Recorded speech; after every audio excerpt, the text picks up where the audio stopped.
नमस्कार साथियों। तो आपका स्वागत है आपके अपने चैनल युवा साथी में। आप जैसे कि आप लोग जान रहे हैं, चल ही रहा है इस समय मुद्दा। हमारे देश में एक मुद्दा और एक पर्व दोनों ही है, जो कि चुनाव का पर्व चल रहा है इस समय। तो आप सभी को इस चुनाव के बारे में हम कुछ कन्वर्सेशन, कुछ बातें जानने का प्रयास करेंगे, जो कि हमारे साथ हैं सचिन वर्मा जी। सचिन वर्मा जी से सबसे पहले हम आपको मुलाकात कराते हैं। सचिन वर्मा जी। जी, बहुत बहुत धन्यवाद आपका इस मंच में जगह देने के लिए, और आपके दर्शकों को भी बहुत बहुत सादर प्रणाम। जी, वैसे मेरी कोई हस्ती नहीं है, जितनी भी तारीफ़ की है आपने। फिलहाल मैं आपको बता दूं, तारीफ अभी की ही नहीं अपने। फिलहाल मेरा नाम सचिन वर्मा है और मैं एक ऐसे ही सोशलिस्ट हूँ। एज ए नॉर्मल सी थोड़ी बहुत जानकारी है, वैसे ज़्यादा जानकारी भी नहीं है। तो कुछ सवाल करेंगे, मुझे ऐसा लगता है कि मैं कुछ इनके सवालों का जवाब दे सकूं। हो सकता है कि दे पाऊँ। ट्रायल नहीं, ट्राई बहुत कुछ करेंगे। सुना है हमने आपके बारे में, तो सवाल तो आज बनते ही हैं। जी, जी, बिल्कुल बनते हैं, और हम चाहेंगे भी कि हम कुछ सवालों का जवाब दे भी पाएँ, ताकि लोगों तक हमारी कुछ मन की बातें पहुँचे आपके माध्यम से। तो जैसे आजकल सियासत की गलियारों में राजनीति का मुद्दा चल ही रहा है, तो उसी से क्यों ना शुरुआत करें हम। जी, बिल्कुल, देखिए वो राजनीतिक मुद्दा क्या होता है उसमें। राजनीति तो मान लीजिए वो है ही, जो है वो एक अहम मुद्दा है राजनीति का, ख़ासकर युवाओं के लिए। क्योंकि ये हमारे युवाओं का और हमारे देश का भविष्य निर्धारित जी, करता जी, है, बिल्कुल। इसलिए ये बहुत ही ज़रूरी हो जाता है। जी, बिल्कुल, बिल्कुल, बिल्कुल। राजनीति युवाओं का भविष्य ही नहीं, अपितु डेमोक्रेसी का भविष्य, और जो चल रहा है हमारे अभी सोशल मीडिया पे, हर की मतलब कि हर प्रकार से राजनीति ही एक डिपेंड करती है, आगे आने वाले समय तय करती है। तो क्यों ना राजनीति पर ही ऐसी टिप्पणी की जाए, ऐसी चर्चा खुल के की जाए।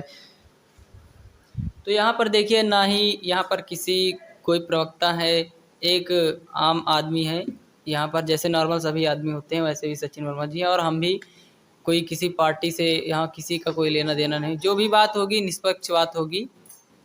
तो बस बात ये है कि आजकल हम जैसे कि अपने समाज में देख रहे हैं, आप भी देखे होंगे जी, कि जी। हमारा यूथ जो है किस रास्ते में जा रहा है, मतलब किस वे में जा रहा है।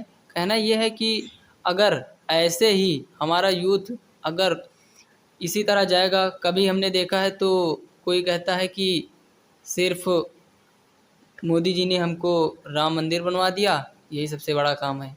तो कभी अदर पार्टियां उनके उसके ऊपर निशाना साधती हैं। जी, जी, रितेश जी, ये बहुत बड़ा ही मुद्दा है जो आपने पूछा। काफ़ी अच्छा सवाल है, काफ़ी अच्छा लगा हमको।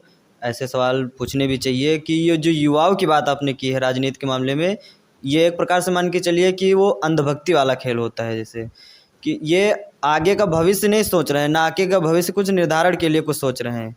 इनका मानना है बस वही है कि जो व्हाट्सएप यूनिवर्सिटी में जो आजकल चल रहा है, कुछ आया, देखा, उसके बारे में ना कोई रिसर्च, ना कोई विस्तार पूर्वक कोई नॉलेज, बस थोड़ा-सा आया, जो भी बताया गया बस उसी में उत्साहित हो। क्योंकि नया जोश रहता है, युवाओं का मतलब ही होता है जिस ओर जवानी चलती है उस ओर ज़माना चलता है। खान सर का भी एक डायलॉग है, वही है। तो अब उसमें कह भी क्या सकते हैं, लेकिन ये बात युवाओं को समझनी चाहिए, क्योंकि जो राजनीति है वो युवाओं के ही बल पे चलती है। क्योंकि जो युवा है हमारे यहाँ, जैसा कि हमने कहीं पढ़ा है या किसी इसके माध्यम से हमको जानकारी जो मिली है कि हमारे यहाँ से जो राजनीति होती है, इसमें जो सरकार गवर्नमेंट जो पावर में आती है, जो भी सत्ता आती है पावर में, उसमें कहीं ना कहीं से मान के चलिए 60% या 70% यूथ का ही हाथ होता है।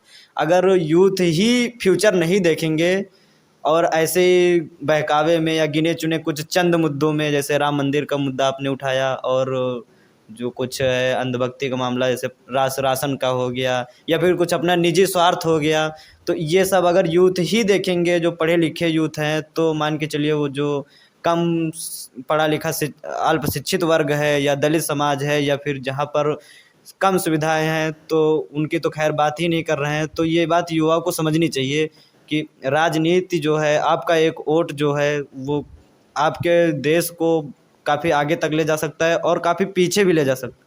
आपकी ज़रा सी भी गलती काफ़ी कुछ बदल सकती है, हेर फेर कर सकती है। आपका एक वोट सही मायने में अगर आप देंगे तो जी, देश जी। के बहुत बड़े ही काम में आ जाएगा बिल्कुल, वो। बिल्कुल, बिल्कुल। आपके एक वोट से सरकार बनती है।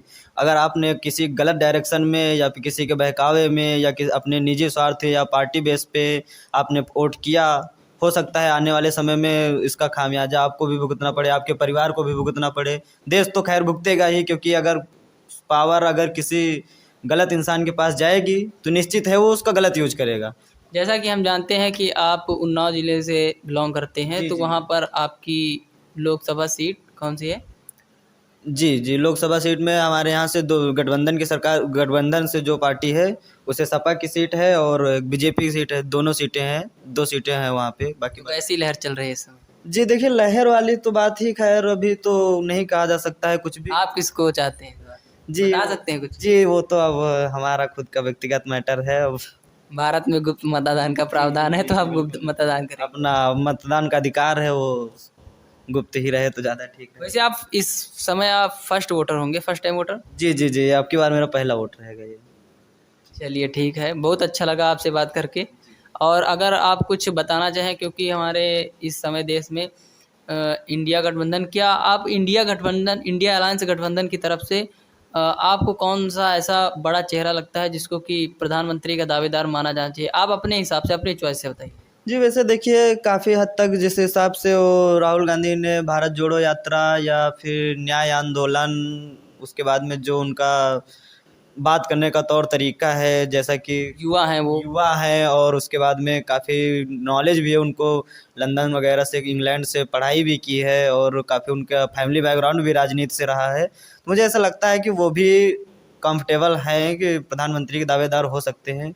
और बाकी हो सकता है अब, क्योंकि कोई ओपनली तो हुआ नहीं कौन दावेदार है, तो कोई दूसरा भी चेहरा, छुपा चेहरा हो तो उसके बारे में तो कुछ कहा नहीं जा सकता है। जहाँ तक मेरी व्यक्तिगत राय है तो जैसे अभी जो ओपनली चेहरे हैं उसमें से राहुल गांधी ही कुछ थोड़ा परफेक्ट लग रहे हैं, क्योंकि जो नॉलेज बेस है उनका, जो समझ रहे हैं, जिस हिसाब से उन्होंने भारत का दौरा किया है, उस हिसाब से उन्होंने ग्राउंड लेवल में देखा है कि कैसे क्या होता है, क्या कमियां हैं, क्या नहीं है। क्योंकि इससे पहले जो प्रधानमंत्री हैं थे 10 सालों से या वो उससे पहले, उस हिसाब से ग्राउंड लेवल में पूरे भारत की चर्चा नहीं, पूरे भारत की मतलब कि ग्राउंड लेवल पे उतर कर दुर्दशा नहीं देखी है जिस हिसाब से राहुल गांधी ने देखी है। तो मुझे ऐसा लगता है कि अगर वो सत्ता में आते हैं तो जाहिर सी बात है नहीं भी कुछ ज़्यादा करेंगे। युवा हैं, युवाओं के लिए युवा है काफ़ी तो कुछ तो सोचते हैं और करेंगे। कुछ ना कुछ तो जी, करेंगे जी, ही, बिल्कुल, और कुछ अच्छा तो ही करेंगे, करेंगे, कुछ देश तो के लिए करेंगे। अच्छा ही करें।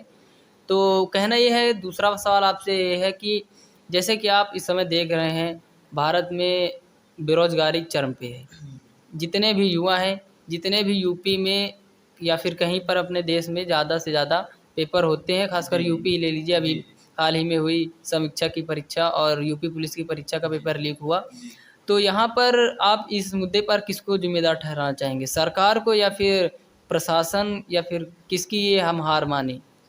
देखिए, इसमें कहीं न कहीं से प्रशासन की भी कहीं लापरवाही होती है, लेकिन अब कहना क्या है कि प्रशासन भी सरकार के ही हाथ में होता है, क्योंकि उसमें प्रशासन के ऊपर भी दबाव रहता है गवर्नमेंट का। हम ये भी नहीं कह सकते हैं कि नहीं, उसमें सरकार का हाथ रहता है, सरकार लीक करवाती है, वैकेंसी नहीं निकालती, निकालती भी है तो पेपर लीक करवाती है। ऐसा कोई टिप्पणी एकदम ठोस नहीं कह सकता हूँ, लेकिन फिर भी मान के चलते हैं कहीं न कहीं से सरकार की ही लापरवाही होती है। क्योंकि सरकार के ही हाथ में प्रशासन होता है, सरकार के हाथ में सारी सिक्योरिटी होती है, पेपर कहाँ से बनता है, कैसे होता है, कब वैकेंसी निकलती है, कब उसका एग्ज़ाम कराना होता है, कब रिजल्ट डिक्लेयर करना होता है, सारा कुछ सरकार के अंदर में होता है। प्रशासन क्या होता है, उसको लागू करवाता है, उस पर कड़ी नज़र रखता है, उसको सुचारू रूप से चलने में मदद करता है। अब प्रशासन से मान लीजिए कुछ गलती होती है तो उसमें कहीं न कहीं से गवर्नमेंट का हाथ होता है, क्योंकि अगर गवर्नमेंट का हाथ नहीं होता है तो प्रशासन अपने स्तर से करवाए। जैसे मान लीजिए यूपीएससी हो गया और कई बड़े हाई लेवल के एग्ज़ाम हो गए, एनडीए हो गया, उसमें से क्या होता है, उसमें जैसे मान लीजिए पूरा प्रशासन के अंदर में होता है, गवर्नमेंट का उसमें ज़्यादा रोल नहीं होता है। तो वहाँ पे उस लेवल में तो प्रशासन से कोई लापरवाही नहीं होती है। जो स्टेट लेवल एग्ज़ाम होते हैं या फिर जो थोड़ा लो लेवल के होते हैं, उसी में ये सब समस्याएं देखने को मिलती है। जैसे हाल ही में भी यूपी बोर्ड में भी पिछली बार कुछ पेपर लीक हुए थे, इंग्लिश इंग्लिश का कुछ। तो इस हिसाब से देखा जाए तो कहीं ना कहीं से मिस पॉइंट गवर्नमेंट की ही तरफ जाता है। चलिए, बहुत-बहुत अच्छा लगा आपसे मिल कर के। जी, आप क्या कहना चाहेंगे यहाँ पर हमारे छोटे से प्लेटफ़ॉर्म में आके अपनी बात रख रहे हैं? जी, जी, बहुत बढ़िया, बहुत बहुत धन्यवाद आप सभी का। आप सभी लोग इनका चैनल जुड़ते रहें, देखते रहें, लाइक करते रहें, कमेंट करते रहें। और हमारे और रितेश भाई के बीच में जो बातचीत हुई कैसी लगी आप लोग कमेंट में बताएं। तो चलिए, बहुत बहुत धन्यवाद आप सभी हमारे दर्शकों को। आप सभी को हम बहुत बहुत धन्यवाद कहते हैं, लेकिन फिर भी आप, इससे पहले हम आपसे एक रिक्वेस्ट करना चाहेंगे कि आप लोगों को अगर कुछ भी, कोई भी सवाल पूछना है जो हमारे सचिन भाई से पूछ सकते हैं या हमसे पूछ सकते हैं, कमेंट के माध्यम से आप पूछ सकते हैं। तो एक और आपसे रिक्वेस्ट है, यही कहना चाहते हैं कि अगर आपको हमारा वीडियो पसंद आए तो चैनल को सब्सक्राइब करें, लाइक करें एंड कमेंट करें। जय हिंद, जय भारत। धन्यवाद।